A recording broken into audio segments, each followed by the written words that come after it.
Hello and welcome to my YouTube channel. If you're regular here, you know I review many photographic, audio and video related products. But today we're taking another look at an old camera now. I say old, it's about 3 years old, maybe 4. It's the original Sony A7C, which we have here. Now I'm looking at it now because Sony have just released the Sony A7C Mark II and the A7CR. But I've got the original A7C. I've had it now for, well, a good couple of years and I still use it. I think it's a great camera. Now, the one thing that I'm not keen on is its grip, and I'm going to explain why in just a moment. I don't like its grip, but the actual size of it, the weight of a camera, it takes up no weight and virtually hardly any space in my kit bag. I still really enjoy using the A7C simply because of its compact size. I'm not a big fan of its grip, as I said earlier, but its compact size is great for me. I am older, I do suffer with arthritis, so the less kit that I have to carry around, the better for me. I can still take this and even the 6700 with me, a couple of lenses, and it's still going to be a small camera bag, and I really do like that. I would probably fit a wide angle or an ultra wide angle on one of the bodies, possibly the A6700, as I've got the 11mm wide ultra wide angle lens, and you know, something like, you know, a 35 or 50mm lens on the 67 on the A7C. Now I like its compact size. I will do a video comparing the differences between this and the new Sony A7C Mark II. I don't have the Mark II and I won't be ordering a Mark II, but well, not at the moment anyway. Yeah, the original A7C, really nice size, compact, 500 grams body only. I've got fitted to it the 24mm Samyang wide angle lens at the moment. It's a Sony E-mount, has the 24 megapixel backside illuminated full frame sensor, so great in low light. 24 megapixel is fine. The new version, or the new model, is 33 megapixel. I think in real world terms you're not going to notice any difference between 24 and 33 unless you're doing a lot of cropping. I tend to not crop so much. I do a little bit of cropping if I need to, but I don't crop my images a great deal, so that doesn't worry me at all. It takes the Sony FZ100 battery, which they all seem to be taking these days. It's a great battery, and the battery life in this camera is excellent. It is really good. Not quite as good as I'd get from the A6600 or possibly even the 6700, but still absolutely fantastic. It's got quite a nice dials on the top there, and it's nice that it's got an exposure compensation dial on the top, which is really handy when you've got it up to your eye or you're taking photographs. You can very quickly adjust the exposure compensation using that dial. Now, one other drawback with this camera, it has only got the one command dial, which is on the back here and none on the front, where the new A6700 and the A7C Mark II has got 2 command dials. So that is quite a difference there. Although I shoot mainly in either shutter priority or aperture priority. It's not very often I shoot manual. So when you're shooting aperture priority, having the one command dial is absolutely fine because that will adjust your apertures and that will adjust your exposure compensation. And the same in shutter priority, that will adjust your shutter speeds. So no big deal really. It has got your traditional PASM dial, so your your video settings is on the top here, as well as your aperture priority, shutter priority, manual, so on and so forth on the dial, whereas say the new model is different to that. Now, it's got a 2.3 million dot OLED viewfinder. A lot of people have criticised this, in fact most people criticise this viewfinder, and I have to agree. If you're using it a lot, and you're using it extensively, then I think you would get eye strain. But I use it just, you know, for composing the image and taking a photograph, and you know, it's fine. I just use a viewfinder for composing the image, and I find that's great when it's really sunny and really bright outdoors. This viewfinder's fine. I've not had an issue with it. It's very similar, I think, to the 6700, although the magnification on the newer models is slightly better than what it is on the older model. But it gets the job done. So yeah, it's got the 3-inch articulating screen, which is the same on the modern cameras, the newer models, so that's absolutely super duper. It shoots 4K video. Now, I've used it a lot in the studio here for my content creation. It is only 8-bit. It's a 420 8-bit internal recording, and it hasn't got 4K 120, where the 6700 has 10-bit internal recording, 422. It's got Cinelog, S-Cinita. It's got so many other video features on my A6700. This is quite basic 4K video, but it is oversampled 4K video, so it's nice and sharp. Apart from that, I say it's only 420 8-bit. But for YouTube content creation, I think it's absolutely wonderful.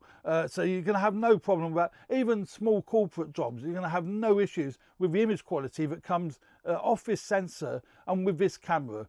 But if you are into color grading and you're into filming in S-Log, then I wouldn't recommend the original A7C because of the 8-bit. If it was 10-bit, I would recommend it, but it's only 8-bit.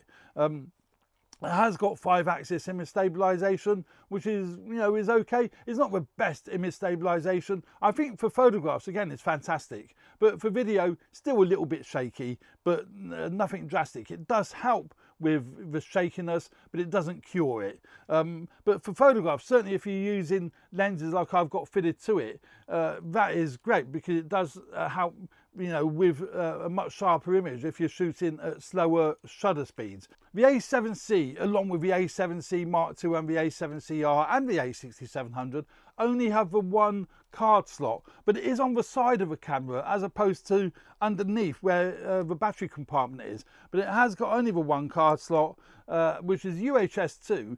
But if you're doing stuff such as weddings, events, stuff that can't be replicated, then you might want to choose something like the A7 IV, one of the other bigger cameras where Sony have put 2 card slots in, because there's no redundancy with this. If the card fails, then your images have failed. That's it, you've had it. Although I guess you could try data recovery software and what have you, but so yeah, only the one card slot on the original A7C, same as on the A7C Mark II, but it makes it really compact. So the one card slot on the A7C and the A7C Mark II doesn't worry me in the slightest, because I don't do commercial work and I don't do weddings. But if I did do weddings, I think I'd be a bit concerned just using the A7C or the A7C Mark II. But it's a travel camera, it's a compact travel camera, or maybe a camera you would use on a gimbal, because I think that is a great gimbal camera because it's sheer size. The images that come off the A7C are fabulous. It's a 24 megapixel backside illuminated sensor, as I said earlier. So even in low light, the images that come off this sensor are great. We'll have a quick look at them here, but I would strongly suggest you take a look at them on my Flickr page. It's going to be much better than looking at them here. I'll leave a link in the description where you can take a look at them. So if we look at some of these low light images, really, really nice sharp images. That was taken with the, I don't know, 17 to 28. That must be, it's a Tamron 17 to 28. So, really, really nice sharp images, but low light is great. You've got no issues with low light. So this sensor is capable of producing some great images, whether you're doing it commercially, taking images just for fun, for travel. Yeah, great all-round camera body and really, really compact. The A7C isn't for everyone. It's a compact camera, so it hasn't got the 2 memory card slots and it hasn't got loads of dials. It's just a great compact camera for hikers. If you're going hiking, you don't want to be lugging around big heavy cameras. Maybe if you're doing vlogging, you don't want a big heavy camera for vlogging. You want a nice lightweight camera. You can pull the screen out and do your vlogging, get the screen around the right way obviously, do your vlogging like that. Absolutely fabulous. 8-bit video is fine for that sort of thing, and 8-bit video is fine for YouTube. And the reason why I'm talking about this camera in 2023, now that the new one has come out, these are starting to come down in price. I've seen them second hand for around 1,200. They're going to come down lower than that. So it represents fantastic value for money to get into full frame. The autofocus is really good. It hasn't got all the new autofocus algorithms and the AI chip that the new A7C Mark II has, but you're still going to get lovely autofocus with this camera. You're not going to have any issues with it. Now, out of interest, I'm filming a close-up shot today on my A7C. I've got fitted to it with Viltrox 33mm lens fitted to me A7C, and I've got my wide-angle shot being picked up on my Sony A6600. That's got my Sigma 18-50 lens fitted to it, and then I've got a wide shot over here with me ZV-E10, and that's got the Sony 11mm lens fitted to it. Remember, close-up shots are being picked up on my Sony ZV-1. So yeah, I can highly recommend the Sony A7C. Now, the grip, I was going to say to you earlier, the grip isn't great. I find my knuckles do rub up against the lenses. Fine with compact lenses like this. So I love using this camera body with this lens, because it's, you know, I could walk around all day long without any issues with that. And also its kit lens, the 28-60 kit lens, works absolutely wonderful with this camera, and it's actually a really, really nice lens. But if you're using longer lenses, longer telephoto lenses, this could be an issue, this camera body, because of its size. It's not balanced too well, and also the grip is far too small for using it with big camera bodies. Just buy an extra grip. There's plenty of third-party add-on grips to make the grip just that bit better. But other than that, that's the biggest flaw I find with the A7C, is its grip.